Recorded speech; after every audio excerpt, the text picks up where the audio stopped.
Bahagia bukanlah hari esok, bahagia adalah saat ini. Canda dan tawa jadi barang mahal saat diri terkurung duka. Bukan harta yang jadi bahagia, bukan pula tahta yang meraja. Karena pikir kita wujudkan cinta, indahkan jiwa, cerahkan raga. Tersenyumlah di saat duka, jangan merana karena membawa duka. Bangkitkan cahaya jiwa, bahagia pasti selalu bersama.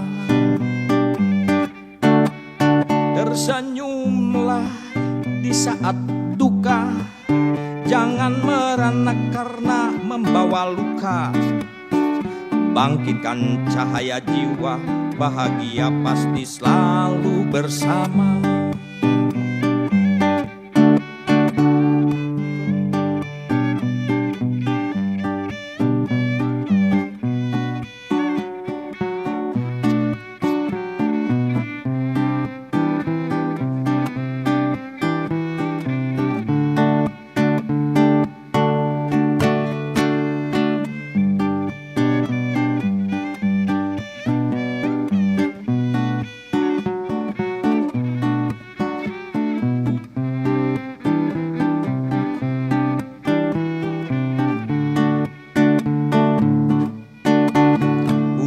Harta yang jadi bahagia, bukan pula tahta yang meraja.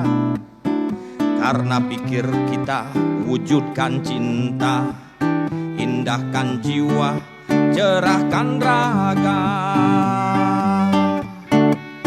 Tersenyumlah di saat duka, jangan merana karena membawa luka. Bangkitkan cahaya jiwa, bahagia pasti selalu bersama.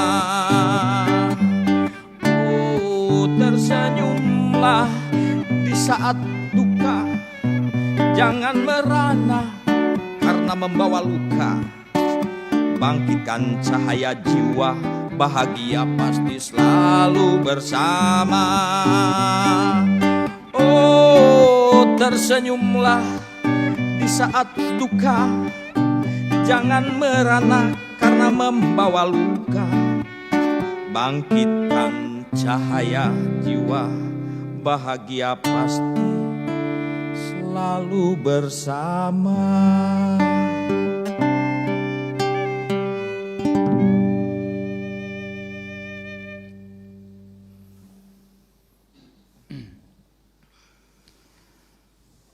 Bismillahirrahmanirrahim. Assalamualaikum warahmatullahi wabarakatuh. Alhamdulillahi rabbil alamin, Ar-Rahmanirrahim, Maliki yaumiddin. Iyyaka na'budu wa iyyaka nasta'in. Ihdinas syiratal mustaqim, syiratal ladzina an'amta alaihim, ghairil maghdubi alaihim waladdallin. Asyhadu an la ilaha illallah wahdahu la syarikalah rabbul alamin, wa asyhadu anna muhammadan abduhu wa rasuluh, asrafal anbiya'i wal mursalin, Sayyidina Muhammadin wa ala alihi wa sahbihi ajmain. Subhanaka la ilma lana illa ma 'allamtana, innaka antal alimul hakim. Subhanakallahumma rabbana wa bihamdika, asyhadu an la ilaha illa anta, astaghfiruka wa atubu ilaih. Astaghfirullahaladzim, Astaghfirullahaladzim, Astaghfirullahaladzim, allazi la ilaha illa huwal hayyul qayyum wa atubu ilaih min jami'il ma'asi wa dzunub la haula wa la quwata illa billahil aliyyil azim. Membicarakan satu kekurangan diri sendiri jauh lebih bercahaya daripada memaki ribuan kesalahan orang lain. Karena satu-satunya cara meniadakan kegelapan bukan dengan cara menyerang kegelapan itu sendiri. Karena satu-satunya cara untuk membuang kegelapan adalah menghadirkan cahaya. Ada banyak api di luar diri kita, tetapi selalu saja kebakaran terjadi bukan akibat api dari luar diri kita. Karena kebakaran yang paling berbahaya selalu terjadi dari api yang ada di dalam diri kita. Sebuah tabung gas meledak itu karena apa? Karena dalam sekejap gas yang di dalam tabung itu terbakar. Sehingga energi berlebih sementara ruangnya terlalu kecil. Akibatnya terjadilah ledakan yang sangat dahsyat. Dan ledakan itu biasanya menyakiti. Ledakan itu biasanya membakar. Bahkan banyak di luar dirinya justru banyak yang terluka akibat ledakan itu. Kalau dalam bahasa ilmu fisika, ledakan terjadi karena proses isohorik. Volumenya tetap sementara energi di dalam berlebih. Makanya bagi orang yang energi kemarahannya di dalam diri terlalu besar dibandingkan dengan energi kesadarannya, damai merupakan sesuatu yang mahal. Banyak yang mencoba untuk meniadakan energi kemarahan dalam diri. Padahal energi itu tidak bisa diciptakan dan tidak bisa dimusnahkan. Energi itu hanya bisa berubah bentuk dari satu bentuk energi ke dalam bentuk energi yang lain. Itu sebabnya bagi orang-orang yang sudah dewasa spiritualnya, energi kemarahan itu bisa diolah ya menjadi energi cinta kasih. Bagi yang tahu cara mengolahnya. Bagaimana caranya supaya energi kemarahan tidak berbahaya? Satu-satunya cara, tabungnya diluaskan. Tabung dalam diri kita bentuknya adalah pikiran. Pikiran yang sempit dan picik biasanya mudah sekali tersentuh. Itu sebabnya pencerahan itu kalau saya umpamakan seperti melepaskan kalor dari gas buang kendaraan kita ke semesta. Kalau kita menghidupkan sepeda motor di pagi hari atau mobil di pagi hari, jelas bahwa knalpot mobil kita mengeluarkan kalor, mengeluarkan panas lewat knalpotnya.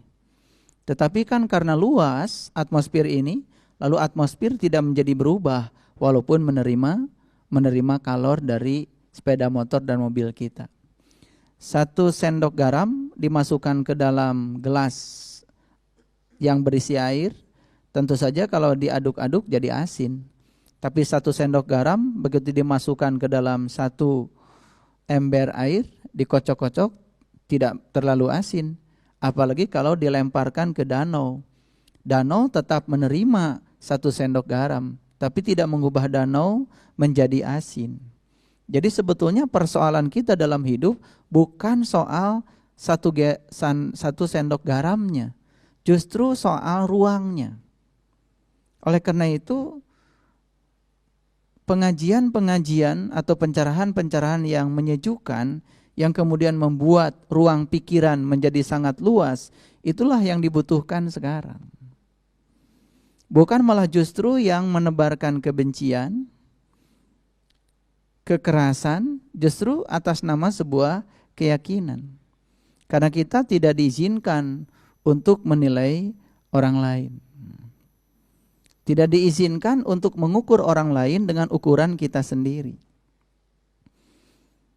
Sehingga terkadang ada orang sedang melakukan ibadah atas dasar keyakinannya, diganggu oleh orang lain yang berbeda keyakinan. Sebetulnya persoalannya sederhana. Karena yang mengganggu itu menggunakan ukuran dirinya untuk mengukur orang lain. Kan itu tidak adil.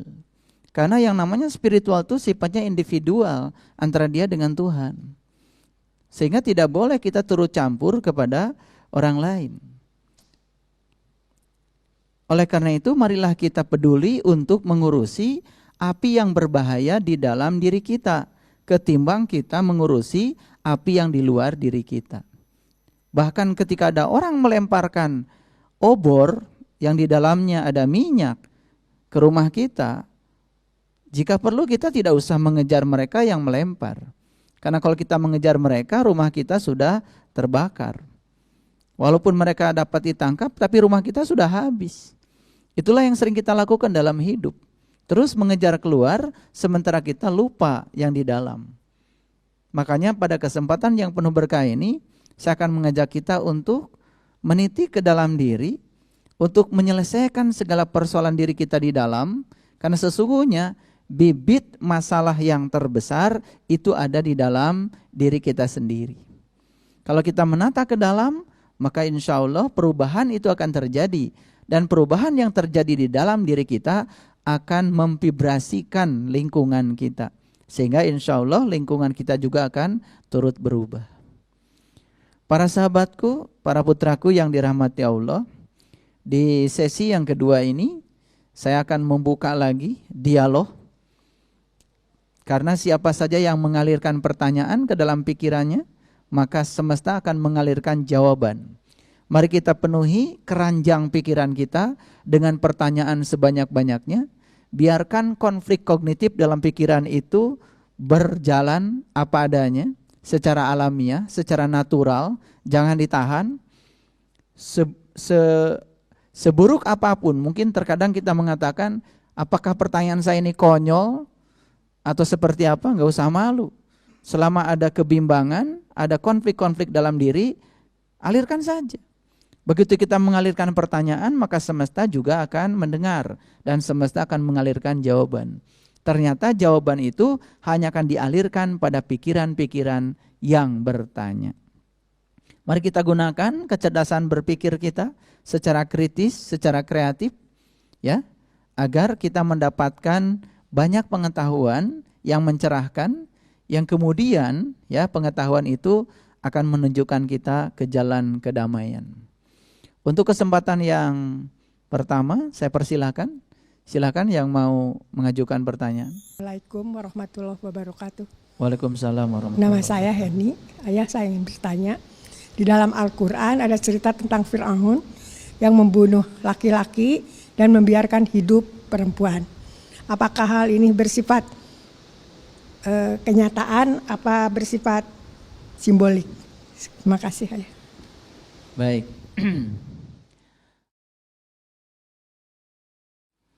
Ya. Di dalam Quran surat Al-A'raf, itu kalau kita baca Al-A'raf mulai dari ayat 103 sampai ayat 171, kita akan melihat perjalanan Musa dan Fir'aun. Dan di situ ada cerita tentang Nabi Musa membunuh laki-laki dan membiarkan hidup perempuan. Nah, ini cerita ini bisa nyata, tapi bisa juga simbolik.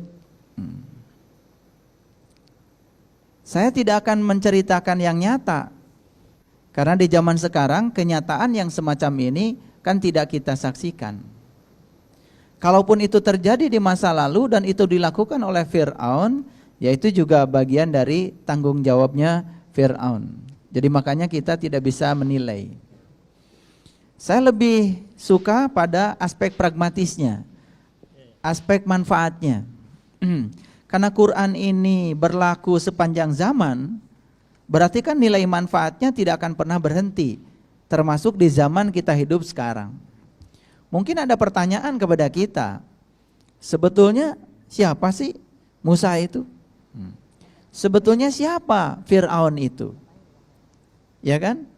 Dan kalau kita berbicara sejarah, kita akan terhenti pada penyebutan nama. Musa itu seakan-akan seorang sosok nabi di masa lalu, selesai sampai di situ. Dan Firaun juga sosok petarung ya, yang menjadi mitranya nabi di masa lalu, titik sampai di situ. Ya. Tapi kalau kita melihat sifat, coba kita ekstrapolasi melihat sifat, ya. Musa itu kan dijelaskan dalam Al-Qur'an sebagai seorang pencari. Seorang pencari. Saya teringat ada sebuah cerita. Ada seorang musafir ya. Musafir ini bahasa Arab, artinya orang yang sedang safar, sedang melakukan sebuah perjalanan. Kadang-kadang saya suka plesetkan, musafir ini singkatan sebetulnya dari Musa dan Fir'aun sebetulnya. Jadi setengah Musa, setengah Fir'aun itu musafir itu. Tapi dari sisi bahasa, musafir itu sebetulnya adalah orang yang sedang safar. Safar itu sebuah perjalanan. Jadi si musafir ini sudah lelah mencari kebenaran kemana-mana, ya. Mulai dari satu titik keliling dunia sampai akhirnya, sampai tidak sadar dia sudah kembali ke titik itu lagi. Karena sudah lelah, sudah capek, tidak menemukan kebenaran yang dicari, kemudian duduk saja di situ di bawah pohon. Ketika dia sedang duduk, ada rombongan. Rupanya yang lewat ini adalah rombongan orang-orang yang sudah mencapai pencerahan rupanya. Di situ ada gurunya, di situ juga ada para siswanya yang sedang melakukan perjalanan. Kelihatan wajahnya bahagia, sumringah, tidak ada beban. Sehingga akhirnya ya si musafir ini terdorong untuk bertanya. Lalu dia berdiri dan menghentikan si pejalan tadi itu.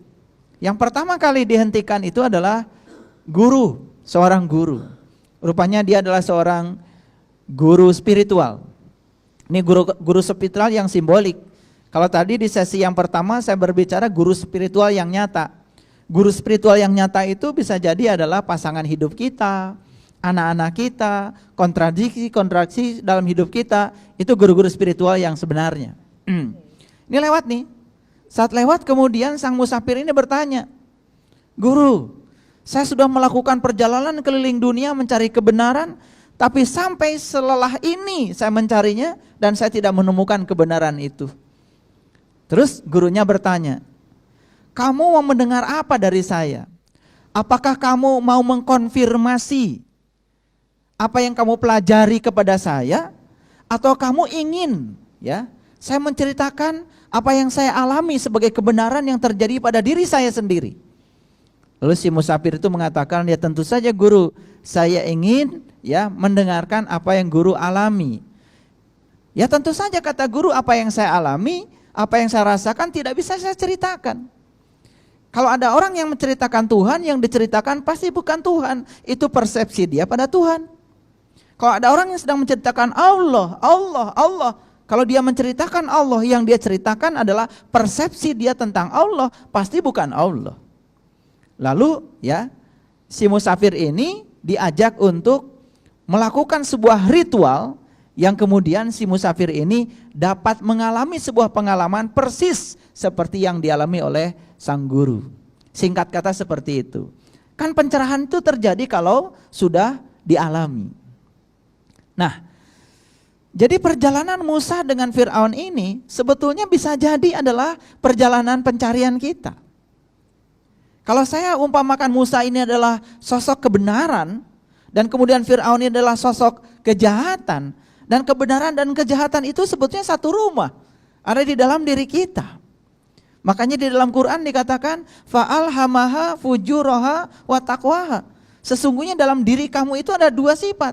Satu sifat fujur, anggap saja itu Fir'aun, dan satu lagi sifat takwa, anggap saja itu Musa. Persoalannya bumi kecil kita ini, bumi alit ini mau dipimpin oleh khalifah yang mana? Mau khalifahnya Musa atau mau khalifahnya Fir'aun? Ketika khalifahnya Musa, tentu saja yang akan dihidupkan Musa itu laki-laki. Dan Musa juga tidak akan membunuh perempuan. Cuman porsi laki-laki lebih banyak daripada porsi perempuan. Tapi begitu yang hidup di sini adalah Fir'aun, pasti yang akan dihidupkan itu adalah wanita. Dan yang akan dibunuh banyak itu adalah laki-laki. Kenapa? Karena laki-laki itu simbol dari kekuatan ruhani. laki-laki itu simbol dari jiwa kita. Laki-laki itu simbol dari diri sejati kita. Sedangkan wanita, perempuan itu simbol dari jasmani kita. Jadi siapa sesungguhnya Fir'aun? Itu loh Fir'aun yang suka menghidupkan perempuan banyak-banyak tetapi mematikan laki-laki. Jadi kalau perempuan itu dianggap saja sebagai materi dan kemudian laki-laki itu sebagai yang imateri, yang bisa dicapai lewat materi, sesungguhnya yang namanya Fir'aun itu adalah yang hidupnya fokus melulu hanya pada aspek materi. Kalau dalam Quran disebutnya golongan kiri. Golongan kiri itu golongan jasmani. Nah, golongan ruhani disebutnya golongan kanan. Makanya kalau ibu bapak membaca Quran surat Al-Kahfi ayat yang ke-17, kita akan mendapatkan ayat yang berbunyi seperti ini. Kamu akan melihat matahari ketika terbit condong dari gua ke sebelah kanan, dan matahari itu akan terbenam ke sebelah kiri. Apa matahari di situ? Matahari itu lambang dari pencerahan. Matahari itu lambang dari pencerahan, makanya matahari itu luas tanpa batas. Ya, matahari itu akan terbit dari mana? Dari gua. Gua itu sesungguhnya sebuah lokus pada diri kita, ya, yang paling berharga, puncak kesadaran kita. Dalam bahasa lain sering disebut Sidrah Al-Muntaha. Kalau itu diberdayakan dalam diri kita, maka kita akan menyaksikan matahari terbit di situ. Itu yang disebut dengan pencerahan. Dan biasanya begitu dominan unsur duniawi kita, mengomandoi lagi pikiran kita, apa yang terjadi? Yang terjadi matahari yang sebentar terbit, sebentar lagi terbenam, tenggelam. Kemana tenggelamnya? Di Quran dikatakan dia akan tenggelam ke sebelah kiri. Makanya kalau ada kanan itu pasti aspek rohani. Kalau ada kiri pasti aspek duniawi, aspek jasmani. Makanya kalau ada laki-laki pasti aspek rohani. Kalau ada perempuan aspek jasmani. Jadi siapa Fir'aun itu sesungguhnya? Fir'aun itu bisa jadi kita sendiri yang suka mengizinkan aspek jasmani berlebihan tetapi membunuh aspek-aspek rohani. Kesenangan pada duniawi biasanya cenderung mematikan rohaniah kita. Kesenangan pada duniawi yang dominan sampai takut kehilangan dunia itu menjadi penghambat untuk kemajuan rohaniah kita. Makanya siapa saja yang dalam hidupnya lebih mengedepankan aspek jasmani daripada aspek rohani, sesungguhnya dia mewarisi sifatnya Fir'aun. Makanya kalau kita berbicara Fir'aun dalam aspek simbolik dan diterapkan pada diri kita, aspek pragmatisnya kelihatan ketimbang kita belajar sejarah Fir'aun. Makanya kalau kita belajar sejarah paling juga begini, oh itu ada orang di masa lalu kerjanya seperti itu, kita jadi ngomongin Fir'aun kan dosa. Daripada kita ngomongin Fir'aun lebih bagus kita lihat kenapa Fir'aun punya watak seperti itu. Apa sih kesalahan yang membuat beliau terakumulasi memiliki sifat seperti itu. Jangan-jangan Fir'aun di masa kini jauh lebih dahsyat daripada Fir'aun di masa lalu. Setahu saya Fir'aun di dalam sejarah itu cuma ngaku Tuhan. Sekarang banyak kok yang jadi Tuhan.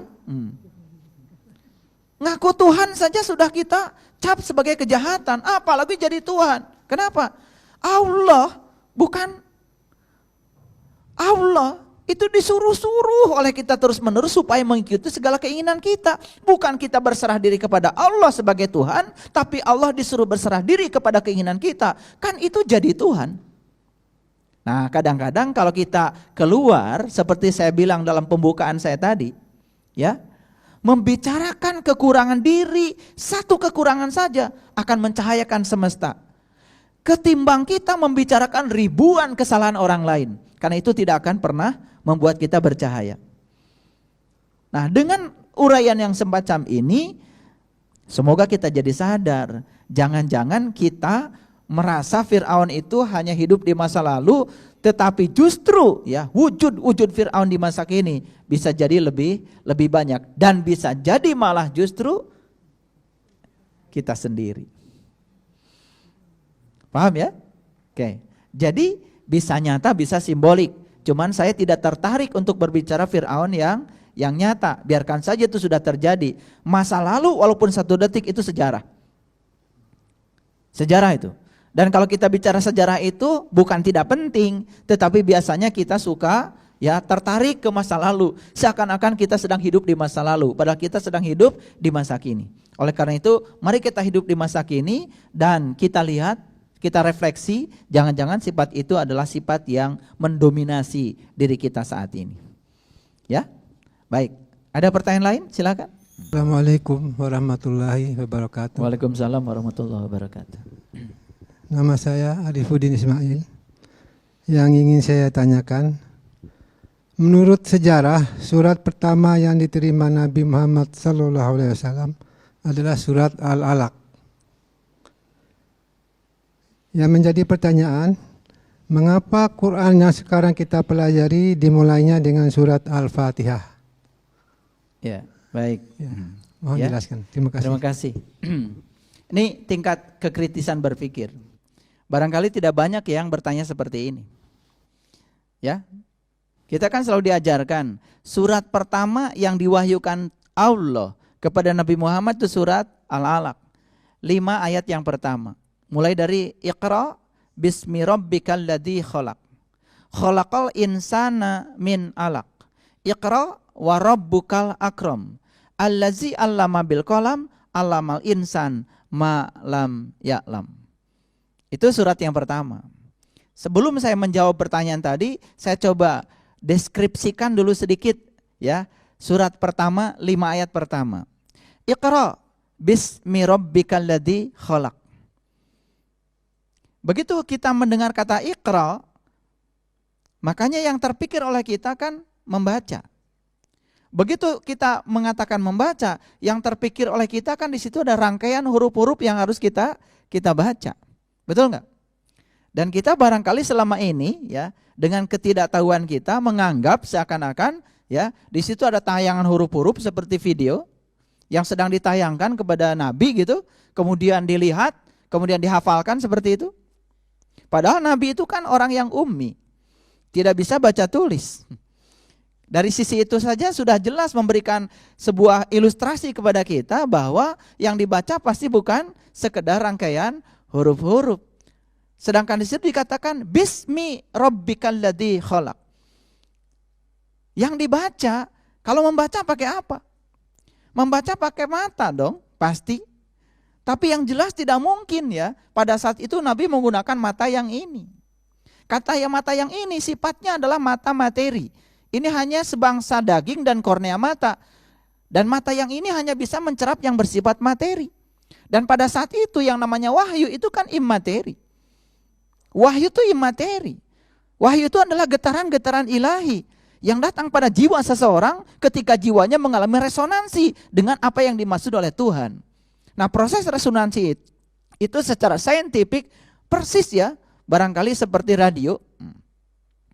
Kalau kita punya radio ya, supaya kita bisa mendengarkan siaran dari transmitternya ya, pemancar di sana, apa yang harus kita lakukan? Pertama kan pasti kita harus meng-on-kan radio kita. Sebelum itu cek dulu baterainya. Ada baterainya enggak? Kan gitu. Setelah baterainya dicek ada dan baterainya baru, setelah itu baru kita on-kan. Apakah langsung kita bisa menerima siaran? Tidak. Secara digital kita harus biarkan radio kita mencari frekuensi yang tepat. Begitu ketemu frekuensi yang tepat, misalkan 102,3 atau 105,7 misalkan. Nah, frekuensi radio kita sama dengan frekuensi pemancar, ketika sama frekuensinya kan terjadilah namanya resonansi. Apa yang dipancarkan di sana tertangkap di sini. Betul? Iya. Siarannya di sana orang sedang pidato, di sini juga pidato. Di sana siarannya ada orang sedang menyanyikan lagu jazz, di sini juga lagunya jazz. Semua terkirim ke sini. Itulah proses resonansi, ya. Makanya disebutnya juga FM, AM. Kan itu ada amplitudo modulasi. Nah, ada yang amplitudo yang dimodulasi, ada frekuensi modulasi. Yang dimodulasi itu frekuensinya. Artinya saat gelombang datang, di sini ditumpangkan pesan. Jadi sebetulnya proses resonansi itu terjadi. Nah, kapan itu terjadi? Ketika jiwa kita suci, bersih, ya, jujur.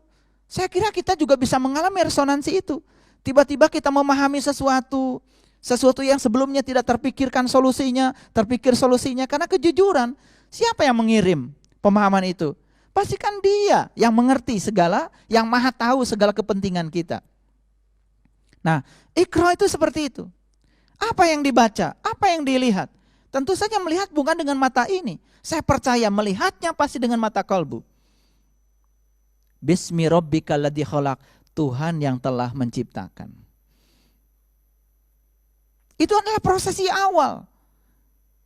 Iqra bismi rabbikal ladzi khalaq, khalaqal insana min 'alaq, iqra wa rabbukal akram, allazi 'allama bil qalam, 'allamal insan ma lam ya'lam. Dia akan mengajarkan kamu dengan penanya sendiri, dan dia akan mengajarkan kamu apa yang kamu tidak tahu. Jadi kalau ingin belajar ilmu, belajarlah sama dia. Syaratnya apa? Bisa Iqra. Apakah Iqra itu hanya dimiliki oleh segelintir orang tertentu? Tidak. Setiap kita diberi kesempatan yang sama untuk Iqra.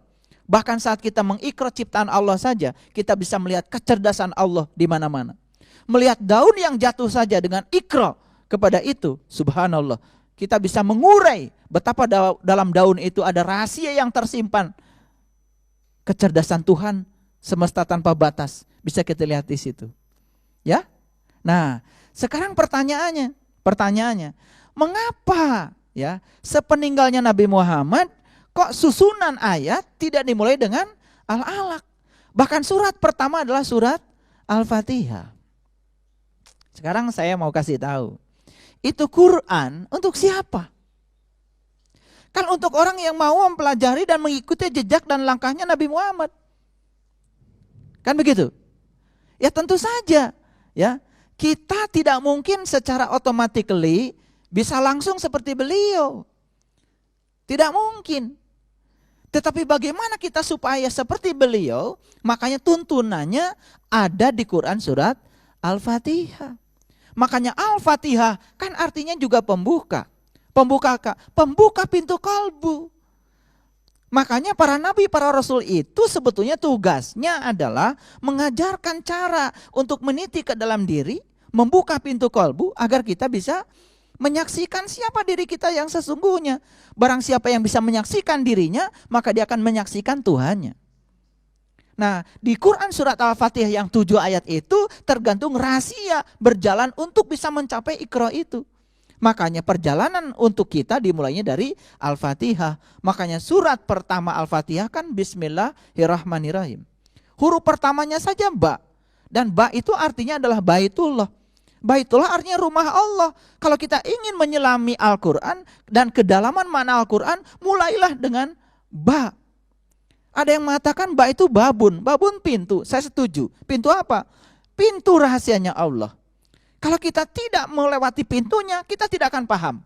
Makanya para nabi, para rasul mengatakan, malam yazuk lam ya'rif. Yang tidak mengalami, tidak akan paham. Sekarang saya punya air di sini. Saya bilang sama Bapak Ibu, ini air rasanya manis. Percaya nggak sama saya? Kenapa tidak percaya? Karena belum mencoba. Kita tuh baru bisa percaya kalau sudah mengalami. Begitu minum dari air yang sama bisa membenarkan saya. Yes, itu air rasanya manis karena sudah mencoba.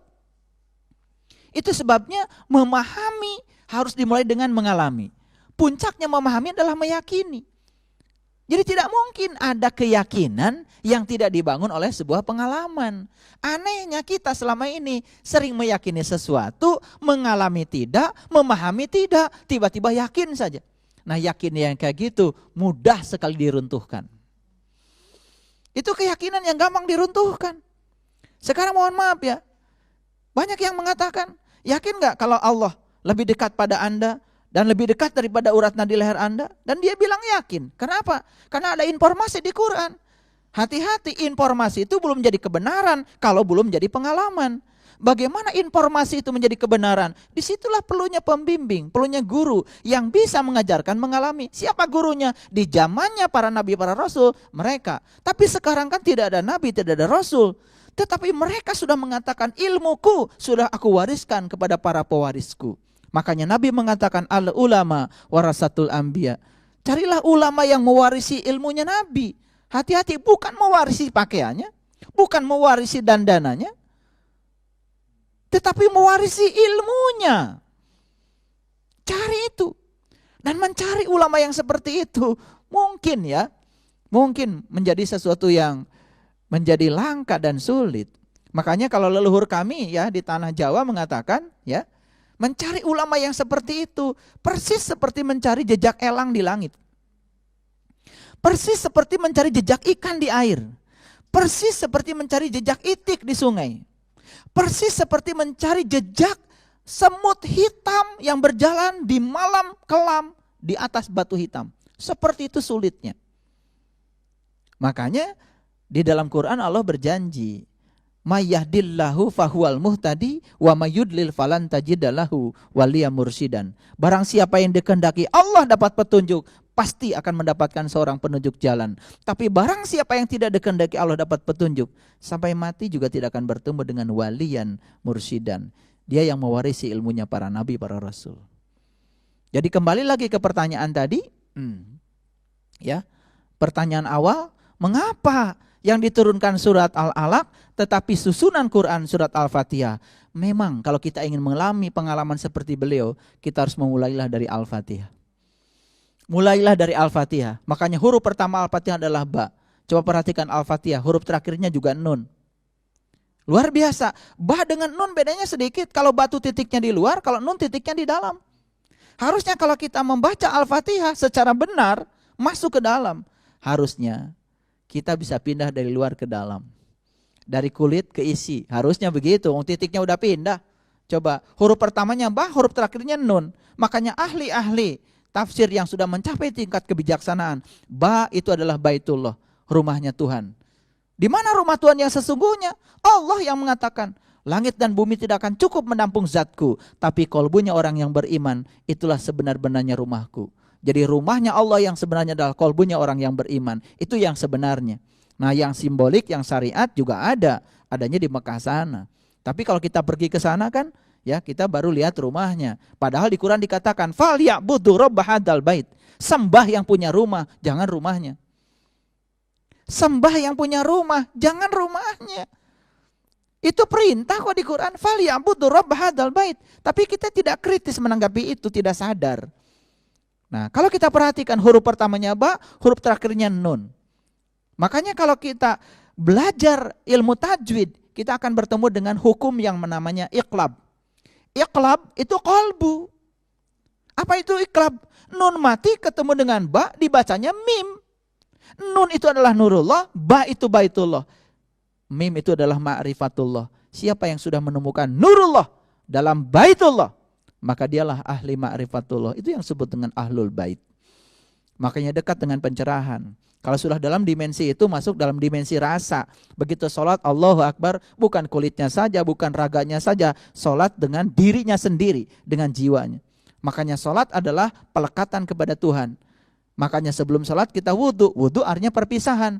Mudah kita melekat dengan Tuhan kalau kita sudah bisa berpisah dengan selain Tuhan. Kapan itu terjadi? Kalau kita sudah tahu dan kenal pada Tuhan. Kalau kita tidak tahu dan kenal kepada Tuhan, sulit untuk berpisah dengan selain Tuhan. Karena kita juga tidak bisa membedakan mana Tuhan, mana yang bukan Tuhan. Betul enggak? Terkadang kita tidak sadar ketika tanya, siapa Tuhan Anda? Allah. Tapi tempat bergantung Anda bukan Allah. Bisa jadi yang menyebabkan Anda takut, khawatir dan cemas bukan Tuhan. Tetapi yang lain-lain. Mohon maaf ya, mungkin uang, mungkin pasangan kita, mungkin rumah kita. Betul enggak? Iya, kehilangan itu kan luar biasa. Tapi banyak orang kehilangan Allah biasa-biasa saja. Kan itu, ketidaksadaran ya. Ya, ketidaksadaran. Jadi itu jawabannya. Ya, mengapa surat Al-Fatihah menjadi surat pembuka? Nah, makanya saya ingin mengatakan, mulailah dari Al-Fatihah. Insya Allah kita akan mengalami apa yang dialami oleh para nabi dan para rasul. Di bawah bimbingan seorang guru, pasti kita akan sampai. Makanya Al-Fatihah artinya adalah pembuka. Pembuka apa? Pembuka pintu kolbu.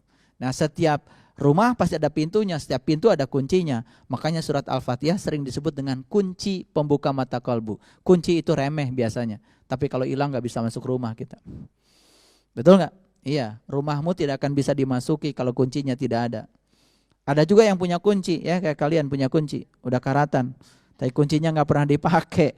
Rumahnya gak kebuka-kebuka. Kalau rumah gak pernah dibuka kuncinya, tidak dibuka jendelanya, apa yang terjadi? Debu apa lagi? Tikus apa lagi?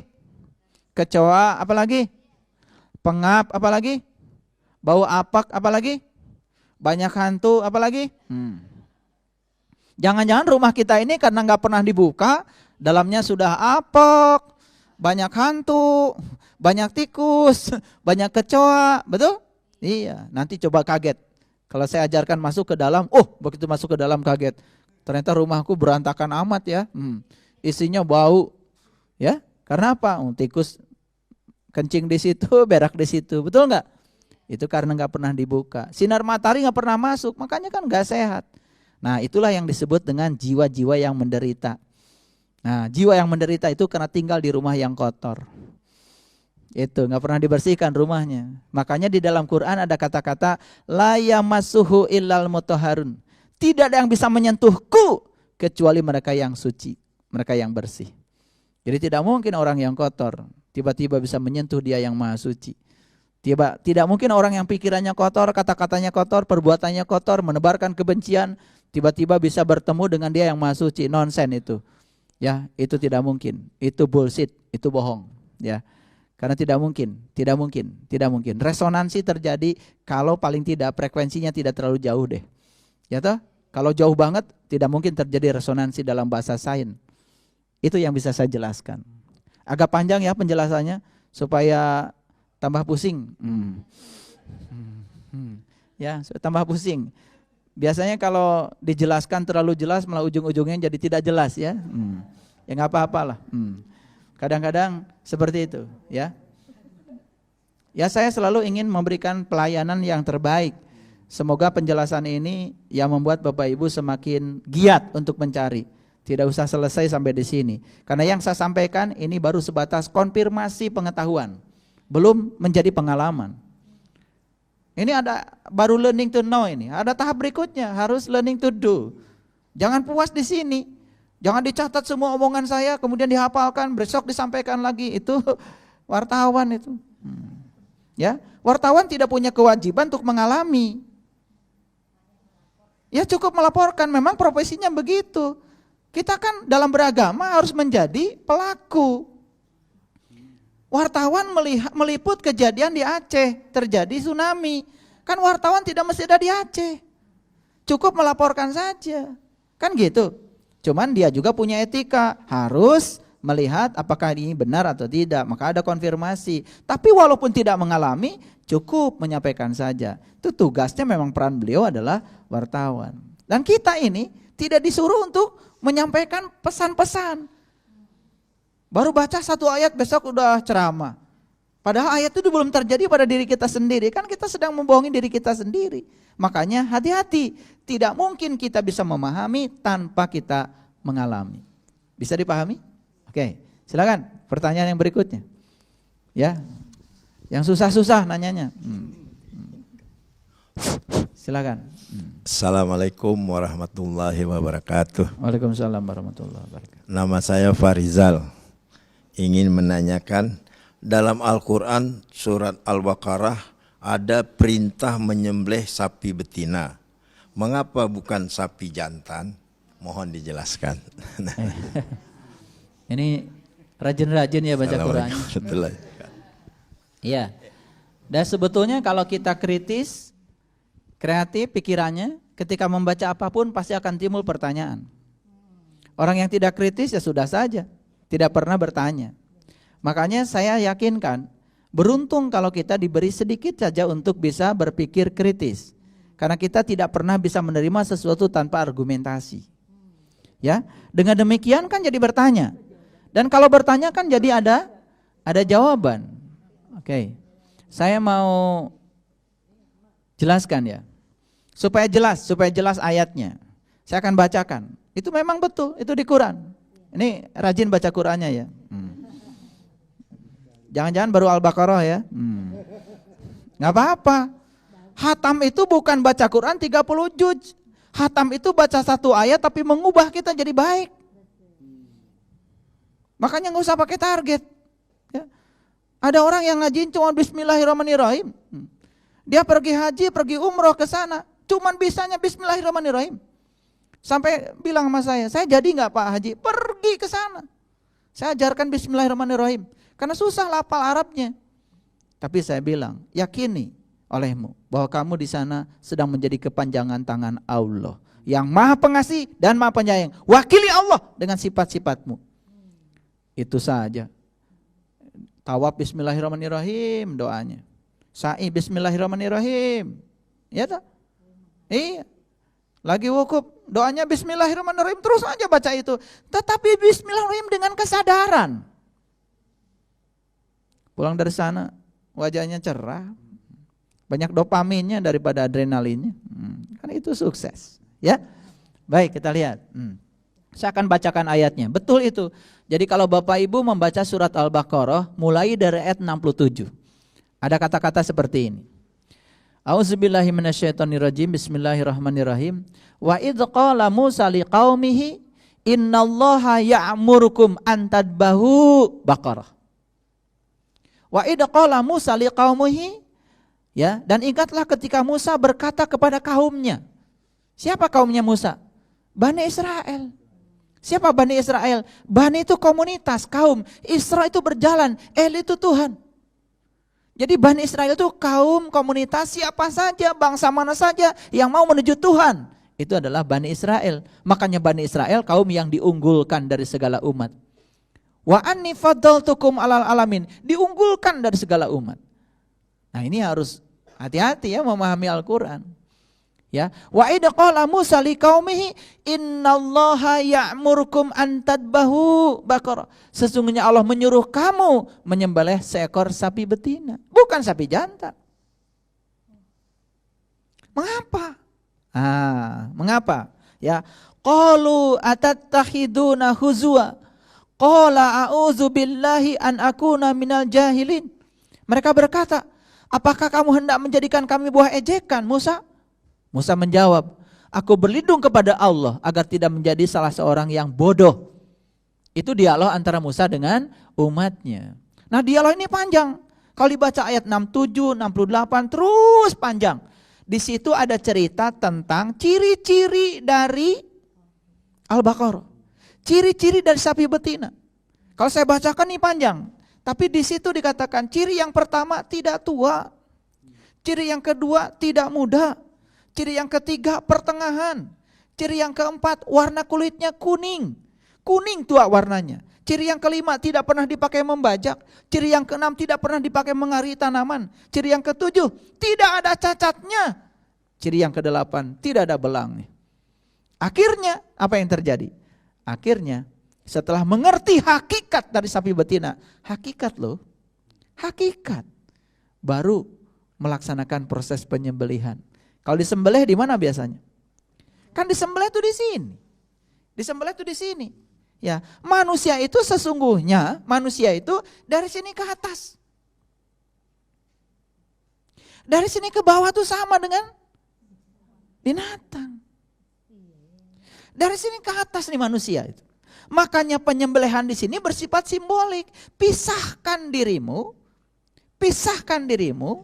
dengan sifat-sifat hewan. Makanya mereka yang tidak menggunakan kolbu, yang tidak bisa menggunakan kolbu, di Quran dikatakan ulaika kal an'am, sama saja dengan binatang. Surat Al-A'raf ayat 179. Tuh, di mana kalau begitu? Nah, yang namanya disembelih itu kan pasti mati. Makanya dalam ajaran leluhur kita di tanah Jawa ada yang namanya ilmu mati sak jeroning urip. Dalam Quran surat An-Nisa itu ada perintah. Bunuhlah dirimu dan keluarlah dari kampungmu. Ada perintah. Surat An-Nisa ayat 66 ada perintah begitu. Bunuhlah dirimu dan keluarlah dari kampungmu. Dan jika kau melakukan itu, lebih baik bagimu dan akan menguatkan imanmu. Tentu saja kata-kata bunuhlah dirimu bukan kata-kata yang sebenarnya. Itu lagi-lagi bahasa simbolik. Apa yang dibunuh? Bunuhlah sifat-sifat kebinatangan pada dirimu, sifat-sifat rendah pada dirimu. Keluarlah dari kampungmu. Karena binatang itu kan tinggalnya di hutan. Paham? Hutan itu lebat, saking lebatnya tidak pernah ada sinar matahari. Maka disebut bahasanya kampung. Jangan-jangan ya, rumah kita ini, tubuh kecil ini bukan kota, kampung. Kenapa? Banyak pohonnya, lebat-lebat sampai sinar matahari tadi tidak pernah menyentuh diri kita. Nur ala nurnya tidak pernah menyentuh kolbu kita. Kalau kolbu tidak pernah disentuh oleh nur ala nur, gelap gulita. Makanya saat kita sholat Allahu Akbar, pikirannya jalan-jalan kemana-mana. Betul? Iya. Tapi banyak yang tidak sadar, lalu sombong. Habis sholat ditanya, siapa yang lu sembah tadi? Allah. Siapa yang lu ingat tadi selama sholat? Yang diingat itu piring berantakan dan lain-lain. Lah itu yang kau sembah. Yang diingat itu yang kau sembah. Makanya inti sarinya sholat kan mengingat kepada Allah. Aqimis sholata li zikri. Apa berhasil? Bagaimana kita bisa mengingatnya kalau kita tidak tahu dan kenal kepadanya? Makanya kata Nabi, awaludin ma'rifatullah, awalnya agama kenali. Lihatkan lagi ya. Pertanyaan tadi, mengapa? Nah, apa itu Al-Baqarah? Al-Baqarah itu adalah sapi betina. Dari ciri-ciri yang dijelaskan tadi, ternyata sapi betina itu mengacu kepada jasmani kita. Itu sebabnya kembali lagi setiap ada kata wanita, betina pasti jasmani. Setiap ada kata laki-laki itu pasti ruhani. Jadi yang disembelihnya apa? Jasmani. Supaya apa? Supaya sang ruhani dalam diri kita itu pindah dari kampung ke kota. Ya toh? Dari hutan ke kota. Nanti dibabat habis tuh hutannya. Karena binatang-binatangnya udah pada disembelih. Mau nggak saya ajak nyembelih binatang-binatang tuh? Banyak banget. Nah itu sembelihin binatangnya semua. Nah, begitu habis binatangnya, yang muncul adalah sifat-sifat takwa tadi. Fujurnya sih hilang, Fir'aunnya hilang, yang dominan di sini adalah sifat-sifatnya Musa. Nah, kan manusia itu ada 3 tipe. 1 tipe Fir'aun, 2 tipe musafir, setengah Musa, setengah Fir'aun. Yang ketiga tipe Musa. Pilih tipe mana? Pilih tipe Musa. Kalau mau pilih tipe Musa, ikuti perjalanan Musa. Ikuti perjalanan Musa. Ya, Musa itu kerjaannya kebalikan dari Fir'aun.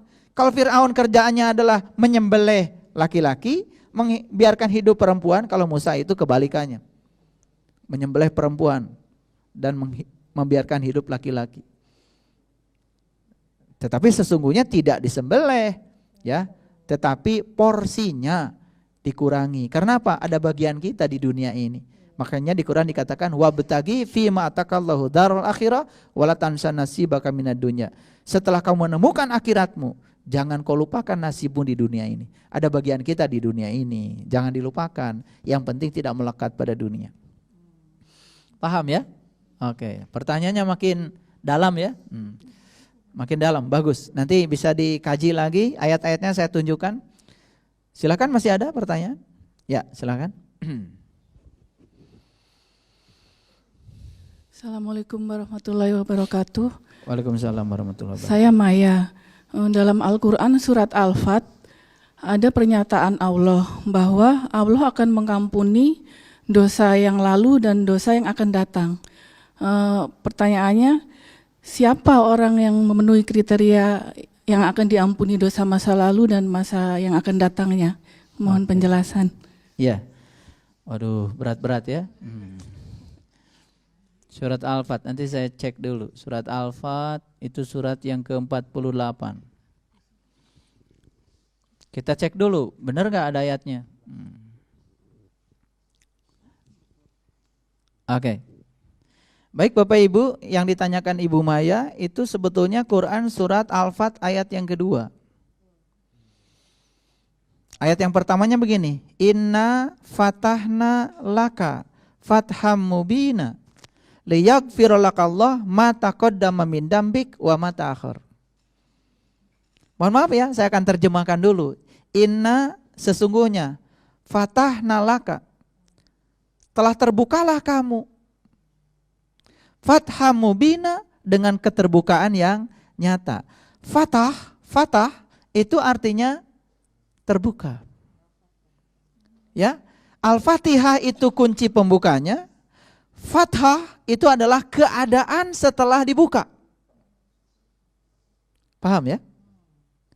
Jadi gini. Saya punya rumah tertutup pintunya. Pertama harus punya kunci. Nah kuncinya itu Al-Fatihah. Begitu jebret dibuka, kita masuk ke dalam, itu sudah terbuka. Itu namanya Al-Fat. Keadaan terbuka. Jadi siapa yang mengalami keadaan terbuka? Ya tentu saja mereka yang sudah punya kunci. Apakah semua orang diberi kunci? Semua diberi sejak lahir. Diberi, itu keadilan dari Allah. Cuman bedanya apa? Ada yang bisa menggunakan, ada yang tidak. Makanya manusia di semesta ini cuma dua kalau bagi saya. Yang tahu dengan yang tidak tahu. Saya tidak akan menggolongkan manusia berdasarkan yang lain-lain. Manusia pokoknya cuma dua aja. Yang tahu dan yang tidak tahu. Itu saja. Tahu itu artinya apa? Awas. Tahu itu bukan kata orang. Tahu bukan apa kata buku. Tahu bukan baca koran. Tahu bukan apa yang dia dapat dari informasi. Itu belum tahu. Itu baru katanya. Tahu itu mengalami sendiri kok. Hati-hati. Bapak Ibu baca berita di internet. Bilangnya oh itu dari internet gini-gini, hati-hati. Bapak Ibu belum tahu. Itu kata orang. Belum tentu benar kok. Kecuali mengalami sendiri dikatakan itu namanya tahu. Nah banyak orang yang sok tahu. Baru kata orang bilangnya tahu. Padahal dia tuh tidak tahu. Cuma dia tidak tahu bahwa dia tidak tahu. Sok tahu aja. Dan orang kayak gini biasanya kalau diberitahu gak mau tahu. Rasanya paling tahu. Nah makanya hati-hati. Jangan mengklaim tahu kalau baru membaca. Jangan mengklaim tahu kalau apa kata orang. Bapak Ibu dengar ceramah saya. Tahu apa tidak? Belum. Baru mendengarkan kata saya. Kapan taunya? Kalau sudah membuktikan yang saya omongkan, baru tahu. Paham? Makanya hati-hati ya. Kalau menghadiri pengajian jangan ngitung pahala. Karena pahala yang sesungguhnya adalah dampak dari pengajian itu. Apalagi ngitung putaran ban.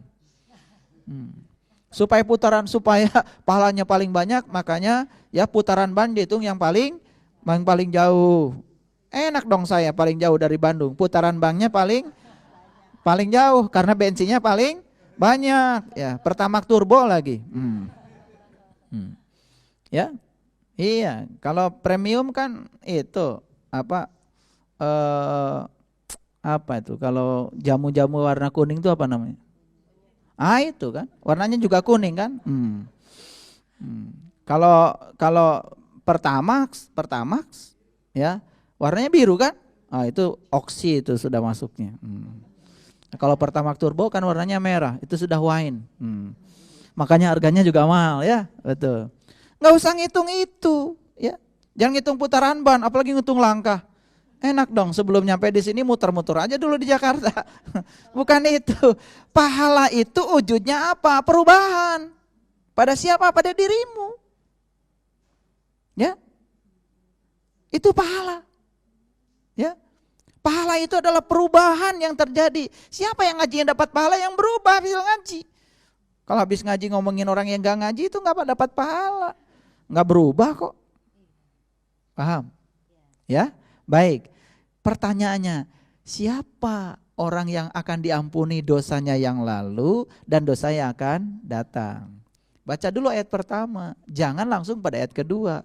Sesungguhnya terbukalah kamu. Dalam keterbukaan yang nyata. Jadi terbukanya nyata. Apa yang terbuka di situ? Bukan cerita terbuka mata yang ini. Cerita terbukanya mata kolbu kok itu. Makanya siapa yang sudah terbuka mata kolbunya, apa berikutnya? Liyaghfirolakallah mata qaddama min dambik wa matahor. Diampunkan dosa yang lalu, diampunkan dosa yang akan datang. Pertanyaannya apa itu dosa? Bahas dulu dong. Karena kita selama ini ngomong dosa tapi gak ngerti wujudnya kayak apa. Nah, cerita tentang dosa Bapak Ibu bisa pakai referensi Quran surat An-Nisa, boleh dicatat. Satu ayat An-Nisa ayat 48, yang kedua An-Nisa ayat 116. Ini dua tentang kata dosa ini diulang dua kali dalam Al-Quran. Bunyi ayatnya seperti ini. Bismillahirrahmanirrahim. Innallaha la yaghfiru ayyushraka bih wa yaghfiru ma duna dzalika liman yasha. Sesungguhnya Allah tidak akan pernah mengampuni dosa syirik.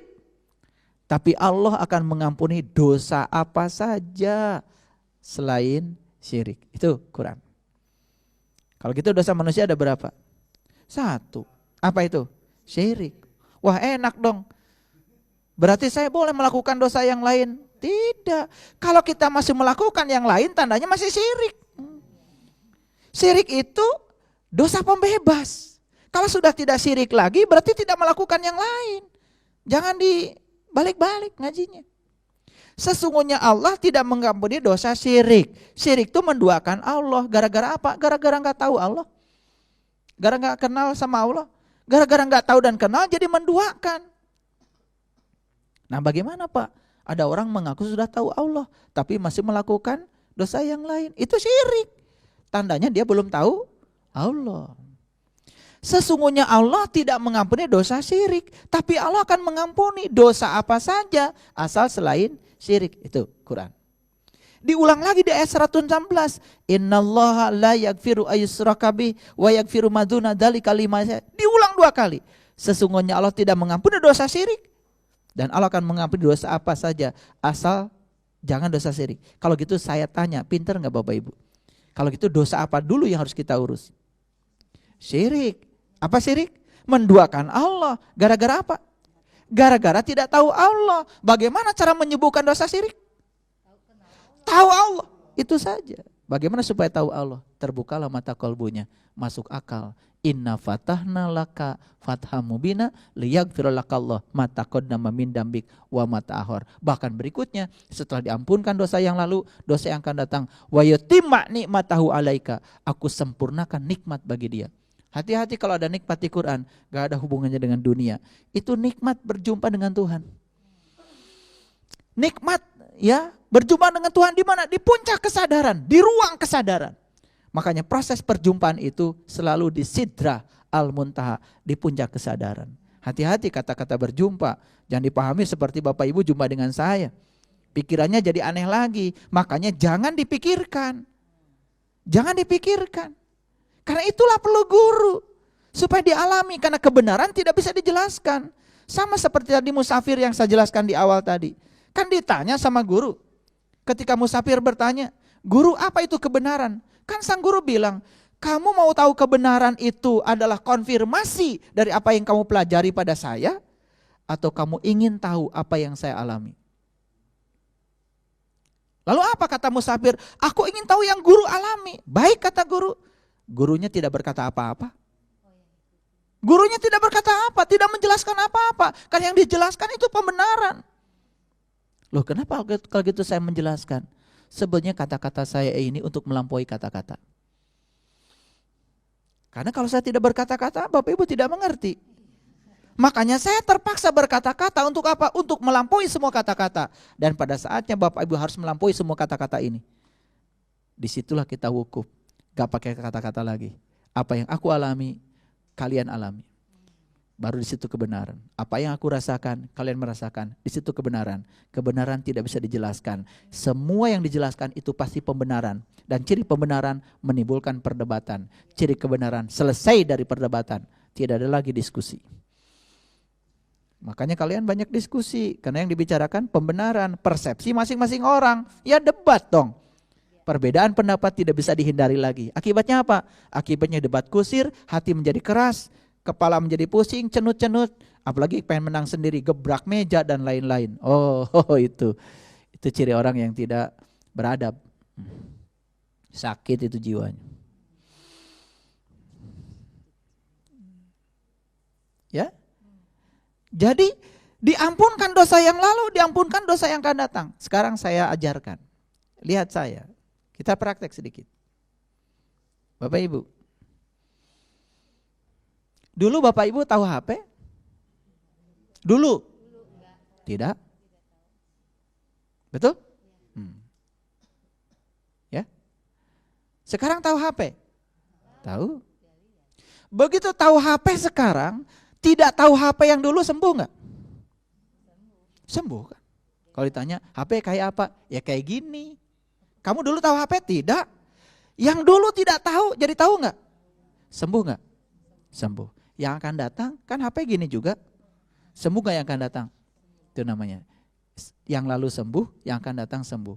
Yang disembuhkan adalah dosa tidak tahu. Begitu kita tahu, yang lalu sembuh?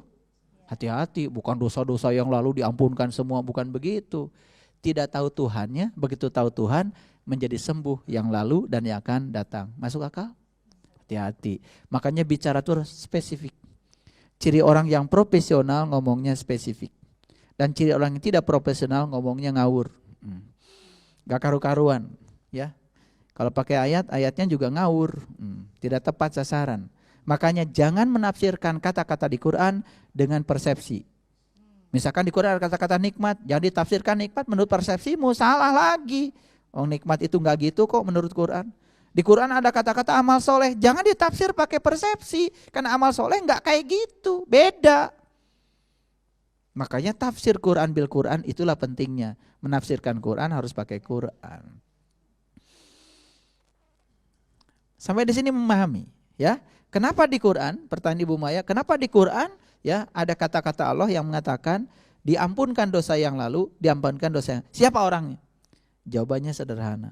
Orang yang sudah tahu kepada Tuhan. Siapa orang yang tahu pada Tuhan? Tidak bisa dijelaskan lagi. Karena kata tahu di situ pun tidak bisa dijelaskan. Tuhan tanpa batas. Taunya setiap orang dengan taunya orang yang lain beda taunya. Karena Tuhan akan mengenalkan diri kepada setiap orang sesuai dengan kapasitasnya. Jadi kata tahu pun spektrumnya tanpa batas. Kalau dia tanpa batas kok. Makanya kalau ada orang mengatakan saya sudah tahu Tuhan, itu belum tahu. Karena ciri orang yang sudah tahu itu pasti ngomongnya tidak tahu. Kalau orang yang bilang tahu kan namanya juga tidak tahu. Makanya ya ciri orang yang tahu itu diam. Dan ciri yang tidak tahu bicara. Kayak saya.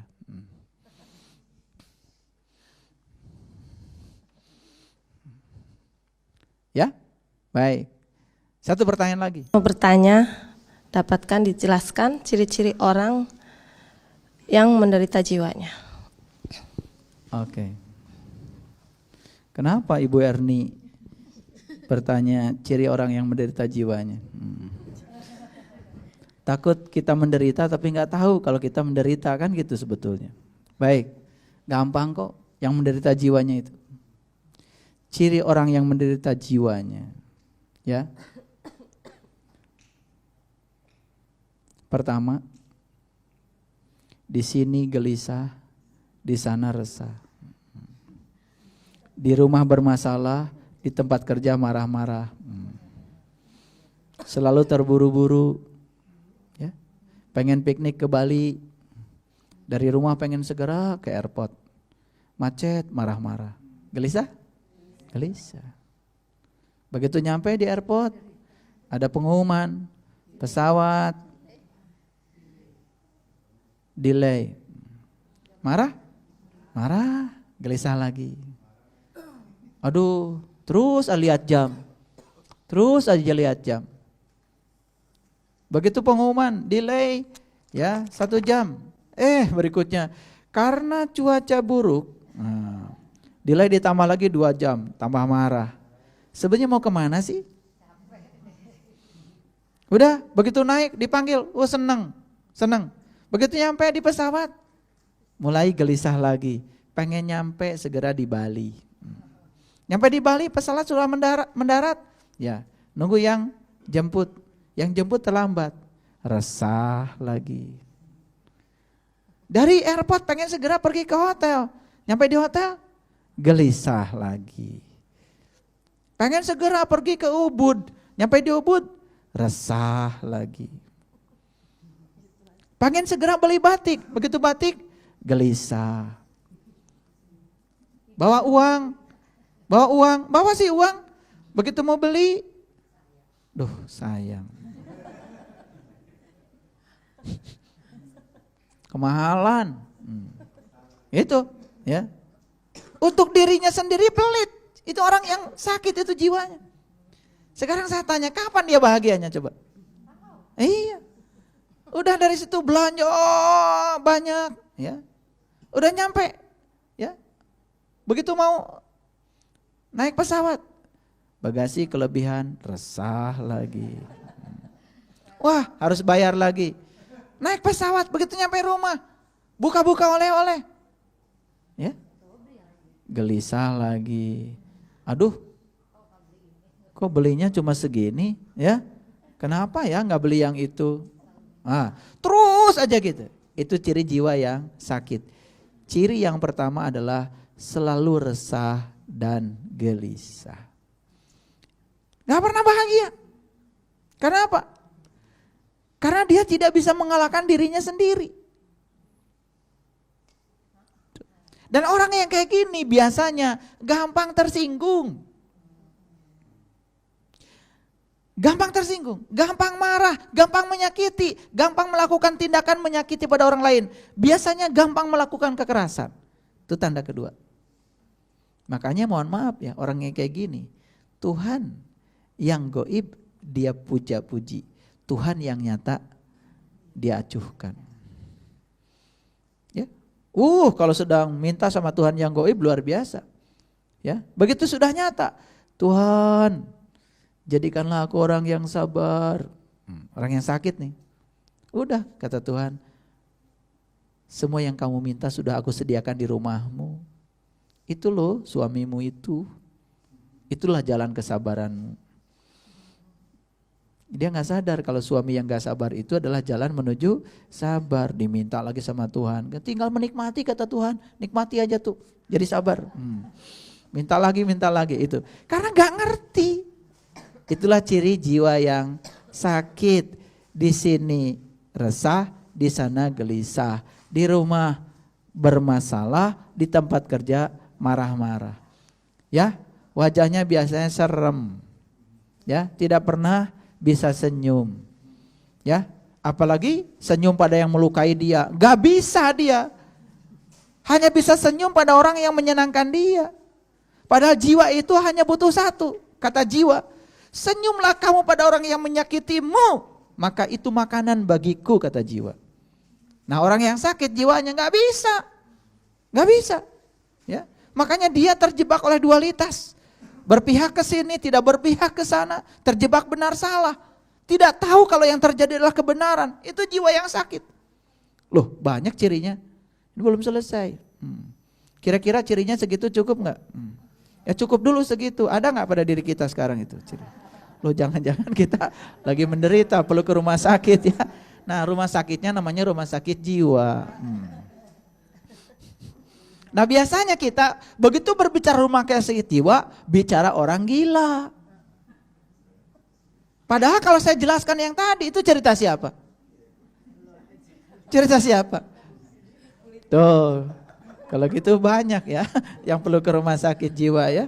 Ternyata kita mengirim saudara kita ya, yang gak pakai baju, pakai apa, karena jiwanya sakit. Lalu kita mengkelaskan dia sebagai orang yang sakit jiwanya. Padahal ciri-ciri sakit jiwa yang tadi ternyata melekat juga pada diri kita. Jangan-jangan kita pun perlu rumah sakit.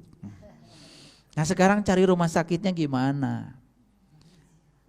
Rumah sakit perut ada. Rumah sakit stroke ada. Rumah sakit jantung ada. Betul? Nah, rumah sakit jiwa. Itu rumah sakit orang gila. Harusnya itu rumah sakit orang gila. Ini yang saya bicarakan rumah sakit jiwa. Ayo, di mana rumah sakitnya? Harus cari rumah sakitnya. Sampai sekarang kita ternyata masih banyak yang perlu masuk rumah sakit. Begitu masuk rumah sakit kan harus ketemu dokter. Banyak gak dokter rumah sakit, dokter yang bisa menyembuhkan itu? Ya Allah, Bapak Ibu. Cari dokter yang bisa menyembuhkan jiwa itu ternyata tidak mudah. Tidak semudah mencari dokter jantung, stroke, panu, kurap, kudis. Tidak semudah itu. Baik, semoga setelah saya menjelaskan ciri-ciri yang tadi, kita menjadi sadar jangan-jangan kita juga masih punya ciri-ciri orang yang sakit jiwanya. Makanya kesadaran ini harus menyemangati kita untuk segera mencari rumah sakitnya. Setuju? Baik, itu dulu. Kalau masih banyak pertanyaan, Bapak Ibu bisa ditulis, bisa disampaikan. Semoga semua pertanyaan yang saya uraikan tadi bisa mengurangi ya konflik kognitif di dalam pikiran kita. Terima kasih. Assalamualaikum warahmatullahi wabarakatuh.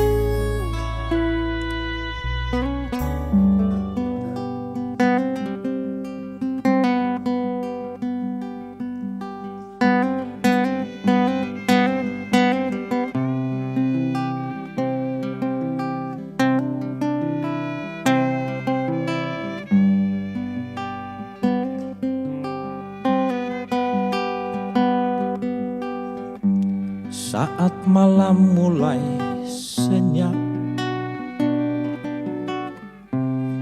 keheningan menatap gulita, keinginan terhenti untuk sementara, terbuai dalam hembus angin malam, tercatat kisah kehidupan anak manusia dalam dunianya.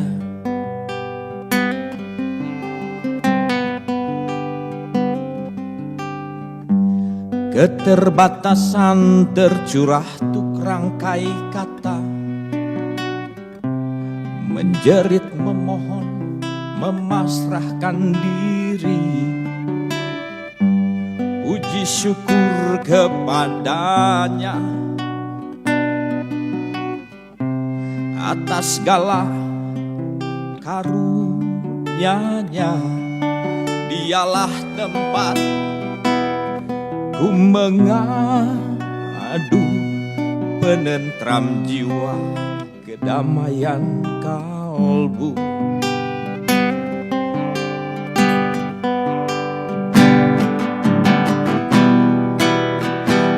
Kepada Allah aku bersujud,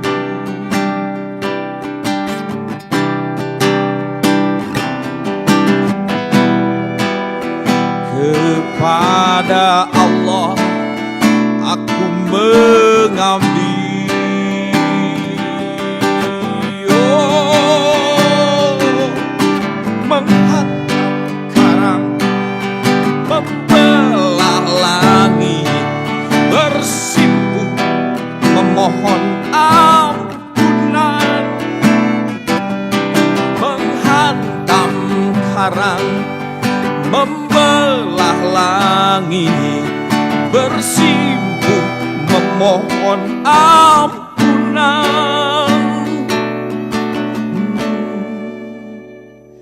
Astagfirullah,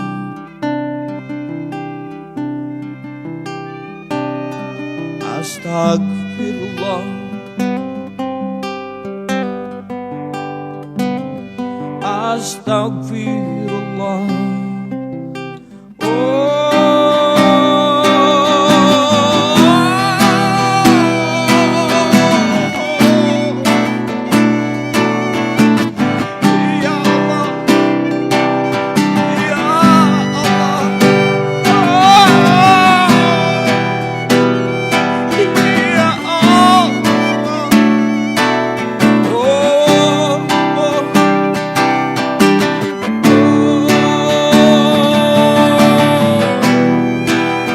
Kepada Allah aku bersujud,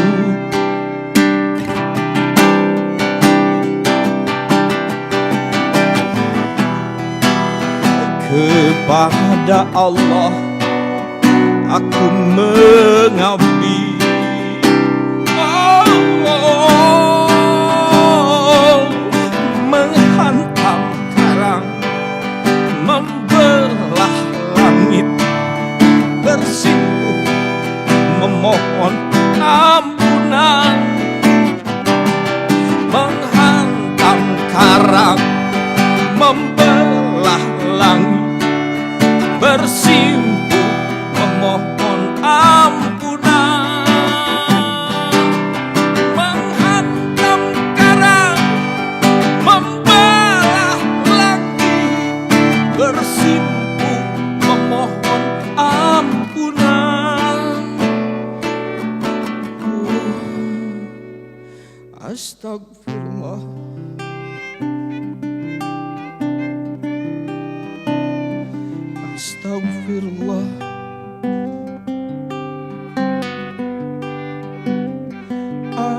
Astagfirullah. Oh.